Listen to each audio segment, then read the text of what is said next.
Hello everyone, good morning to all of you. Welcome to logic पाठशाला।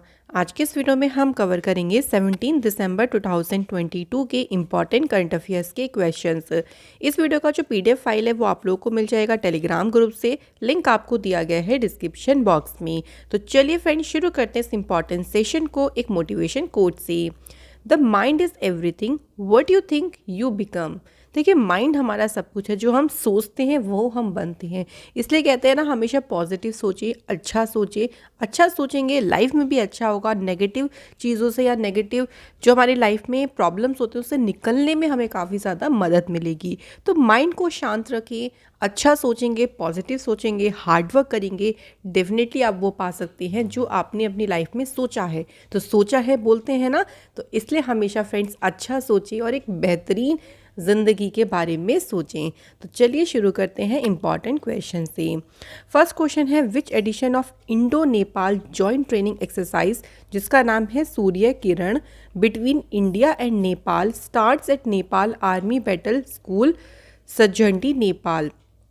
देखिए, exercise कौन सी है, यहाँ पे बात हो रही है सूर्य किरण की। सूर्य किरण जो अभ्यास है ये किस किस के बीच में हुआ, फर्स्ट ध्यान रखिएगा, इंडिया और नेपाल के बीच में। इसका कौन सा एडिशन हुआ है ये पूछा गया है। तो इसका एडिशन जो शुरू हुआ है वो 16 एडिशन शुरू हुआ है। कहाँ पर ये हो रही है, तो सलझंडी नेपाल में जगह है एक सलझंडी, वहाँ पे नेपाल आर्मी बैटल स्कूल में जो है ये एक्सरसाइज शुरू हुई है। 29 दिसंबर तक ये एक्सरसाइज रहेगी। उद्देश्य वही है कि दोनों जो आर्मीज़ हैं वो अपनी जो इंट्रोपैरेबिलिटी यानी जो अंतर क्षमता है उसको बढ़ाने के लिए दोनों की दोनों जो कंट्रीज़ है वो प्रयास करेंगी। तो ये हमें एक्सरसाइज यहाँ से ध्यान रखनी है। अब कुछ और रिसेंट की एक्सरसाइजेस की बात कर लेते हैं थोड़ी सी। तो देखिए, काजिंद, मैंने आपको बताया था काजिंद जो कि हुई आपकी इंडिया कजाकिस्तान के बीच में, कहाँ पे, उमरोई मेघालय। उसके बाद जो संगम एक्सरसाइज है ये यूएस और इंडिया के बीच में हुई, गोवा में इस एक्सरसाइज का आयोजन किया गया। नेक्स्ट एक्सरसाइज का नाम है समन्वय, जो कि एक जॉइंट ह्यूमैनिटेरियन असिस्टेंस और डिज़ास्टर रिलीफ एक्सरसाइज है। इस एक्सरसाइज का आयोजन हुआ एयरफोर्स स्टेशन आगरा। तो ये दो तीन चीज़ें आपको मिलिट्री जो एक्सरसाइजेज होती है वहाँ से ध्यान रखनी है, चाहे वो एयरफोर्स एक्सरसाइज हो, आपकी नेवी एक्सरसाइज हो या मिलिट्री हो, आपको ये दो तीन बातें यहाँ से ध्यान रखनी हैं। नेक्स्ट क्वेश्चन पे बढ़ते हैं। United Nations member states have removed which of the following country from UN women's rights group recently. तो संयुक्त राष्ट्र के जो सदस्य देश हैं उन्होंने हाल ही में निम्नलिखित में से किस देश को संयुक्त राष्ट्र महिला अधिकार समूह से हटा दिया है। तो कौन सी कंट्री को इससे हटा दिया है, तो राइट आंसर हो जाएगा ईरान। तो जो यूएन मेंबर स्टेट्स हैं उन्होंने ईरान को जो यूएन वुमेन्स राइट ग्रुप है उसमें से रिसेंटली रिमूव कर दिया है। ये जो प्रस्ताव था, प्रस्ताव को अमेरिका के द्वारा 2022-26 के जो आपके लीजिए शेष कार्यकाल है उसके लिए महिलाओं की स्थिति पर आयोग से ईरान के इस्लामी गणराज्य को तत्काल प्रभाव से हटाने के लिए प्रस्ताव जो है वो प्रस्तावित किया गया था। तो सिंपली आपको ध्यान रखना है कि किस कंट्री को जो है वो इससे रिमूव किया गया है। तो Iran is the right answer. Iran की आप यहाँ लोकेशन देख सकती हैं, ये ईरान है। ईरान के पास इधर कैस्पियन सी है और ये है आपका अरेबियन सी। कैपिटल है ईरान की तेहरान, करेंसी है रियाल और प्रेसिडेंट है यहाँ के इब्राहिम राइसी। नेक्स्ट क्वेश्चन पे बढ़ते हैं। अगला क्वेश्चन है, which country has for the first time emerged as a top oil supplier to India replacing Iraq in November 2022। तो इराक की जगह भारत को शीर्ष तेल आपूर्तिकर्ता के रूप में कौन सी कंट्री उभरी है। पहली बार इराक को पीछे छोड़ दिया है किस कंट्री ने, आंसर इज़ रशिया। तो रशिया जो है इस टाइम पे इंडिया के लिए टॉप ऑयल सप्लायर है। अगर हम इस टाइम काउंट देखें तो India oil imports from Russia जो है वो सीधे 5वें महीने बढ़ा है। नवंबर की बात करें तो कुल 9,08,000 बैरल्स पर डे, यानी प्रतिदिन इतना है, जो कि अक्टूबर से भी 4% ज़्यादा हो गया। तो इस टाइम इराक को पीछे छोड़कर जो है वो रशिया आगे निकल गया है। रशिया की कैपिटल है मॉस्को, करेंसी है रूबल और प्रेसिडेंट है यहाँ पे व्लादिमीर पुतिन। चलिए रशिया से मैं आपको कुछ पुरानी इन्फॉर्मेशन को रिवाइज करवा देती हूँ, तो उससे आपका एक रिवीजन हो जाएगा। देखिए रशिया, चाइना और ईरान, इन तीनों देशों के बीच में एक जॉइंट नेवल एक्सरसाइज हुई जिसको नाम दिया चिरू 2022। जो दुनिया का सबसे बड़ा प्लेन था जिसको नाम दिया गया था मिरिया, इसे डिस्ट्रॉय किस देश ने किया था, ये भी ध्यान रखिएगा, रशिया ने। जो रशियन लैंग्वेज डे है ये कब ऑब्जर्व किया जाता है, तो 6 जून को ये दिन ऑब्जर्व किया जाता है। इसके अलावा देखिए रशिया जो है ना मोस्ट सेंशन्ड कंट्री बन गई थी 2022 में। तो ये हमारी कुछ इंपॉर्टेंट न्यूज़ है फ्रेंड्स रशिया से। नेक्स्ट क्वेश्चन की तरफ आगे बढ़ते हैं। India has received all 36 Indian air force Rafale aircraft from France recently. It is French twin engine multi role fighter aircraft. ये किस कंपनी के द्वारा देखिए डिज़ाइन किया गया, ये पूछा गया है। तो ये डिज़ाइन किया गया है डसॉल्ट एविएशन के द्वारा। तो हाल ही में फ्रांस से जो हमारे 36 देखिए राफेल हमें मिलने वाले थे टोटल, वो टोटल 36 अब हमें इंडिया को जो है वो मिल गए हैं। तो आप कंपनी ध्यान रखिएगा और ये चीज़ ध्यान रखिएगा कि किस देश से मिले हैं, फ्रांस से, ऐसे भी पूछ सकती हैं। इंडिया फ्रांस के बीच में जो एग्रीमेंट साइन हुआ था राफेल को लेके, वो था 2016 में हुआ था, under which Paris agreed to provide 36 Rafale fighter. तो 36 राफेल्स के लिए जो है वो ये एग्रीमेंट साइन हुआ था। टोटल 60,000 करोड़ रुपीस का जो है ये एग्रीमेंट हुआ था। जो पहला बैच आया था 5 राफेल का, वो कब अराइव हुआ था, 29 जुलाई 2020 को। तो सबसे पहला बैच जो है वो अराइव हुआ। कुछ हम इम्पॉर्टेंट अगर पॉइंट्स की बात करें राफेल से रिलेटेड ही देखिए, तो राफेल जो इंट्रोड्यूस किया था वो 2001 में हुआ था। ये एक French twin engine multi role fighter aircraft है जिसे फ्रांस के डसॉल्ट एविएशन जो कंपनी है उन्होंने डिज़ाइन किया। ये 2222 किलोमीटर पर आवर की स्पीड से उड़ सकता है और कितनी हाइट पर, 50,000 फीट हाइट पर ये फ्लाई कर सकता है। इसकी जो लेंथ है वो 15.27 मीटर है और ये 9,500 किलोग्राम्स के जो बॉम्ब्स हैं उनको भी कैरी कर सकता है। तो मैंने आपको कुछ इंपॉर्टेंट इंटरेस्टिंग पॉइंट्स बता दिए हैं राफेल के बारे में। चलिए अगले क्वेश्चन की तरफ आगे बढ़ते हैं। This central government renamed the प्रधानमंत्री कौशल को काम कार्यक्रम एस डैश। तो देखिए अभी हाल ही में ना सेंट्रल गवर्नमेंट ने जो PMKK है इसका नाम चेंज किया है। तो किसको, प्रधानमंत्री कौशल को कार्यक्रम जो है वो लॉन्च किया है, मतलब ऐसा किस नाम से जो है इसे लॉन्च किया है। तो वो नाम की बात करते हैं तो वो है फ्रेंड्स PM विकास। तो ये आप ध्यान रखिएगा, PM विकास का मतलब है प्रधानमंत्री विरासत का संवर्धन स्कीम। ठीक है, ये एक स्किल डेवलपमेंट इनिशिएटिव है यूनियन गवर्नमेंट का, जिसमें जो स्किल्स हैं उनको रिकॉग्नाइज किया जाएगा, उनको स्टैंडर्डाइज किया जाएगा। मतलब कौशल की मान्यता और मानकीकरण के लिए केंद्र सरकार की एक स्किल डेवलपमेंट जो है वो पहल है। नेक्स्ट क्वेश्चन है, who has chaired the 32nd meeting of board of directors of national horticulture board in new Delhi recently. हाल ही में देखिए नई दिल्ली में राष्ट्रीय बागवानी बोर्ड के निदेशक मंडल की 32वीं बैठक की अध्यक्षता किसने करी। Right answer is Narendra Singh Tomar ji ने इसकी अध्यक्षता करी है। यहाँ पे ध्यान रखिएगा नरेंद्र सिंह तोमर जी के पास में कौन सी मिनिस्ट्री है, तो इनके पास में फ्रेंड्स मिनिस्ट्री है एग्रीकल्चर मिनिस्ट्री। कुछ इनसे रिलेटेड अगर हम न्यूज़ की बात करते हैं तो नरेंद्र सिंह तोमर जी के द्वारा एक कॉन्फ्रेंस इन्होंने इनॉग्रेट करी थी, जो कॉन्फ्रेंस हुई थी soil health management for sustainable farming को लेके। इसके अलावा नरेंद्र सिंह तोमर जी के द्वारा इनॉग्रेट किया गया था एक national meeting on agriculture for 2022 kharif campaign. तो ये जो मीटिंग हुई इसको भी इनॉग्रेट किया नरेंद्र सिंह तोमर जी ने। नरेंद्र सिंह तोमर जी और लेफ्टिनेंट गवर्नर जो है मनोज सिन्हा जम्मू कश्मीर के, इन्होंने वर्चुअली इनॉग्रेट किया था एप्पल फेस्टिवल, जिसे पहली बार श्रीनगर जम्मू कश्मीर में ऑर्गेनाइज किया गया था। तो ये हमारी कुछ और इम्पॉर्टेंट एक्स्ट्रा न्यूज़ हो गई। अब क्वेश्चन के ऊपर बात आती हैं, तो इसमें क्या देखिए डिसीज़न लिया गया। इस मीटिंग में डिसाइड किया गया कि जो हॉर्टिकल्चर प्रोजेक्ट्स हैं किसानों के लिए, जो भी उनकी प्रोसेस होती है उसको बहुत ही सिंप्लीफाइड किया जाएगा, बहुत उसको सरल बनाया जाएगा। 2 स्टेजेस की जगह जो प्रोसेस होगी ना वो बहुत ही ईजी होगी। It will be completely digital इसमें मिनिमम जो है डॉक्यूमेंट्स की रिक्वायर्ड होगी। ऐसा नहीं कि बहुत ज़्यादा टफ है, बहुत डॉक्यूमेंट्स लगेंगे, जिससे ये इसलिए किया जा रहा है ताकि जो फार्मर्स है ना उनको कोई प्रॉब्लम फेस ना करनी पड़े। तो ये सारे डिसीजन जो हैं वो इस मीटिंग में लिए गए। नेक्स्ट क्वेश्चन पे बढ़ते हैं।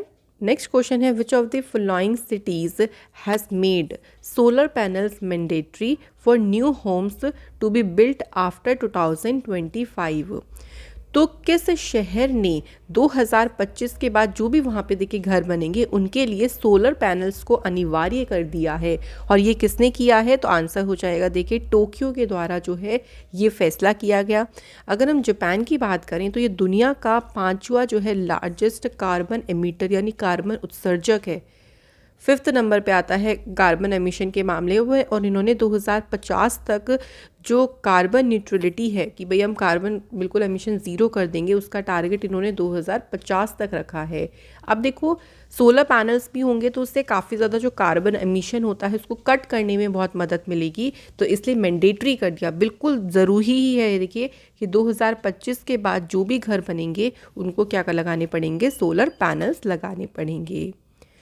अगला क्वेश्चन है which state has applied for a geographical indication tag for the famous Beypore Uru, जो कि एक बोट है।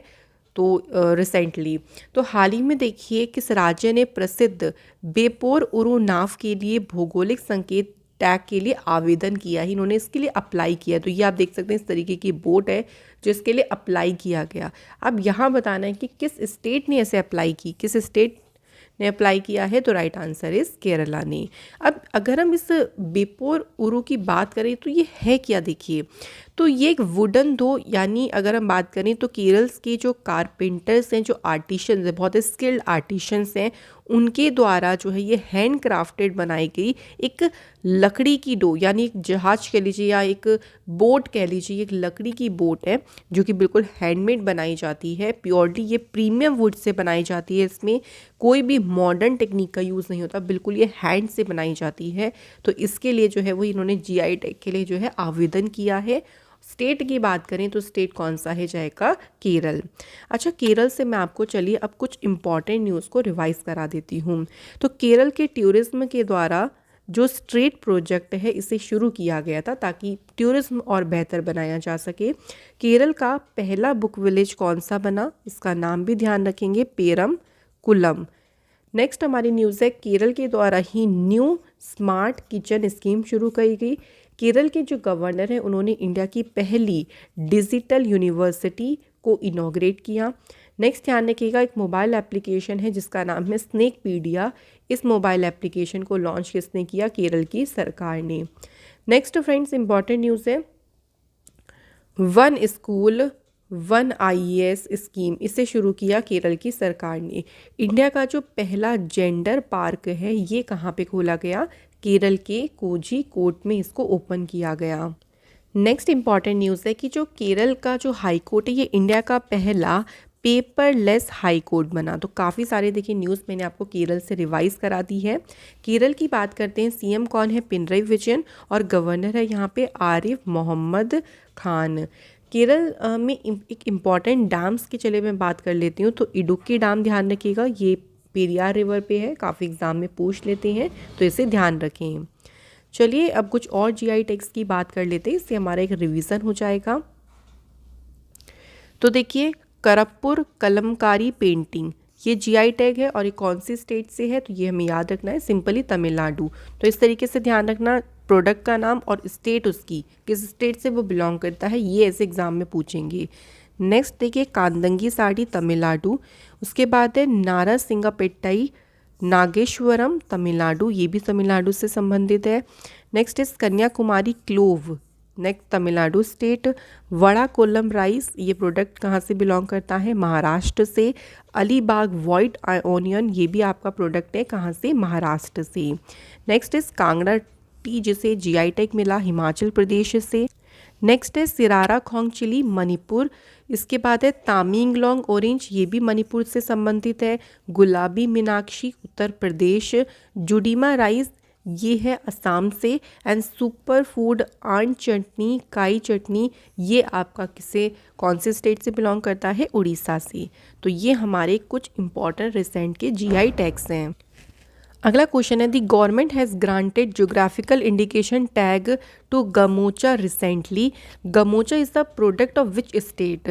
देखिए, हाल ही में सरकार ने गमोचा को जीआई टैग प्रदान किया गया। वेरी इंपॉर्टेंट क्वेश्चन है, जो गमोचा है ये किस राज्य का प्रोडक्ट है ये बताना है। तो ये एक असमीज प्रोडक्ट है, असम से जो है वो इसका संबंध है। आपने देखा भी होगा इस तरीके से, ये जो साइड में आप देख सकते हैं पिक्चर्स, थोड़ा पिक्चर्स आप मेमोराइज करेंगे तो इजीली आपको याद रहेगा। या आप इसे एसोसिएट करना चाहे तो ऐसे भी कर सकते हैं। जैसे असम से हम ले लें शाम, कि शाम को चाय पीते पीते हम सारे गम भूल गए, तो आप इसे ऐसे भी एसोसिएट कर सकते हैं। गमोचा लिटरली मतलब इसका क्या है? Means towel and is commonly used on a day to day basis in Assamese household. तो इसे आमतौर पर जो असमीज घर होते हैं वहाँ पे दिन प्रतिदिन के आधार पर इसे उपयोग किया जाता है। असम की बात करते हैं, कैपिटल है दिसपुर, चीफ मिनिस्टर हैं हिमांता विश्व शर्मा और गवर्नर है यहाँ के जगदीश मुखी। नेक्स्ट क्वेश्चन की तरफ बढ़ते हैं, which state has decided to opt for a 15-point strategy to reduce road accidents by 20% in a year. सड़क दुर्घटनाओं में 20% की कमी लाने के लिए जो 15-point स्ट्रेटजी है उसको अपनाने का जो निर्णय लिया है, ये निर्णय लिया गया है हरियाणा की सरकार के द्वारा। अब देखिए इसमें क्या क्या चीज़ें इंक्लूड होंगी। इसमें जो रोड कट्स होते हैं, जो इलीगल रोड कट्स बनाए जाते हैं हाईवेज़ पे, जैसे कहीं आपने ढाबे के आगे देख लिए कि उन्होंने भाई अपने आप ही कट बना दिया, वहाँ ज़रूरत नहीं थी। पेट्रोल पंप के सामने आपने देखे होंगे कई बार होता है कि इलीगली बना दिए जाते हैं, जिसकी वजह से रोड एक्सीडेंट्स ज़्यादा होती हैं। तो उन्हीं चीज़ों को कम करने के लिए, जो चीज़ें इलीगल हैं उसको ठीक करने के लिए ही ये जो 15-point स्ट्रेटजी है इसको अपनाने का डिसीज़न लिया है हरियाणा की सरकार ने। हरियाणा में चीफ मिनिस्टर हैं मनोहर लाल खट्टर, गवर्नर हैं बंडारू दत्तात्रेय। नेशनल पार्क में है Kalesar national park, Sultanpur national park. Important dams में है कौशल्य डैम जो कि कौशल्य रिवर पे है। इसके बाद अनंगपुर डैम जो कि है आपका हाकरा रिवर पर। अगला क्वेश्चन है, विच death anniversary of Sardar Vallabh भाई Patel was observed on 15 December 2022। Sardar Vallabh भाई पटेल जी की कौन सी पुण्यतिथि मनाई गई? तो आंसर इज 72nd। अच्छा, इनके बारे में थोड़ी सी इंपॉर्टेंट बातें करें तो ये हमारी कंट्री के पहले डिप्टी प्राइम मिनिस्टर रहे और होम मिनिस्टर। कब से कब तक? 1947 से 50 तक इन्होंने सर्व किया। ऑल्सो ये इंडियन नेशनल कांग्रेस के 49 प्रेसिडेंट भी अपॉइंट हुए। इन्हें आयरन मैन ऑफ इंडिया के नाम से जानते हैं। क्वेश्चन कई बार एग्जाम में बनता है कि आयरन मैन ऑफ इंडिया के नाम से किन्हें जाना जाता है। अगला क्वेश्चन की तरफ बढ़ते हैं friends, which of the following state will host FIH mains world cup 2023। तो जो 2023 में FIH मेंस वर्ल्ड कप होगा इसकी मेजबानी कौन सा स्टेट करेगा? सही आंसर है उड़ीसा जो है वो इसकी मेजबानी करेगा। तो टाटा स्टील लिमिटेड ने एक MOU साइन किया हॉकी इंडिया के साथ मिलके, जो कि इसका ऑफिशियल पार्टनर रहेगा FIH Orissa mains world cup 2023 का। तो इस बार जो मतलब 2023 में इसका जो एडिशन रहेगा वो 15th एडिशन रहेगा। 13 to 29 जनवरी तक इसका जो है वो आयोजन किया जाएगा। तो ये हमें ध्यान रखना है इंपॉर्टेंट पॉइंट्स के साथ। नेक्स्ट क्वेश्चन की तरफ बढ़ते हैं, who has won the men's single title after defeating इंडोनेशियाज Anthony Ginting at the season ending world tour finals in Bangkok. तो क्वेश्चन में पूछा गया है कि बैंकॉक में जो season ending world tour finals हुआ है उसमें पुरुष एकल का खिताब किसने जीता है? Right answer is Viktor Axelsen ने जो है वो पुरुष एकल का खिताब जीता है। और ये कौन सी कंट्री से बिलोंग करते हैं ये भी ध्यान रखिएगा, ये डेनमार्क से बिलोंग करते हैं। इसी में अगर हम वुमेंस की बात करें, वुमेन्स सिंगल टाइटल किसने जीता है? जापान की अकाने यामागुची ने। और इसके अलावा मेंस डबल का टाइटल जीता है चाइनीज या जो चीनी जोड़ी है लिu यूचेन और ओ जुआनी ने मेंस डबल का टाइटल जीता है। तो वैसे ज़्यादातर आपसे सिंगल्स के बारे में ही एग्ज़ाम में पूछा जाता है। तो फ्रेंड्स यहाँ पे हमारे क्वेश्चंस हो जाते हैं कंप्लीट। टाइम आता है रिवीजन करने का। तो चलिए फिर साथ में आप लोग भी ज़रूर रिवाइज करें। तो क्वेश्चन के साथ चलिए पहले क्वेश्चन पे देख लेते हैं। फर्स्ट क्वेश्चन है, which player was crowned 2022 women's tennis association player of the year for the first time in her career. तो यहाँ बताना है कि कौन से प्लेयर ने पहली बार 2022 महिला टेनिस संघ प्लेयर ऑफ द ईयर का जो है वो ताज पहना है। आंसर इज ईगा स्विएटेक, जो कि हैं पोलैंड से। Which bank has launched a new guaranteed fortune plan, किस बैंक ने इसे लॉन्च किया? Right answer is Canara HSBC life insurance. Prime minister Modi ji ने अटेंड किया the inaugural function of the Pramukh Swami महाराज शताब्दी महोत्सव इन विच सिटी। शहर की बात करते हैं तो राइट आंसर हो जाएगा Ahmedabad.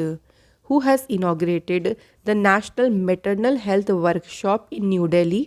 Answer is doctor Bharati Pravin Pawar.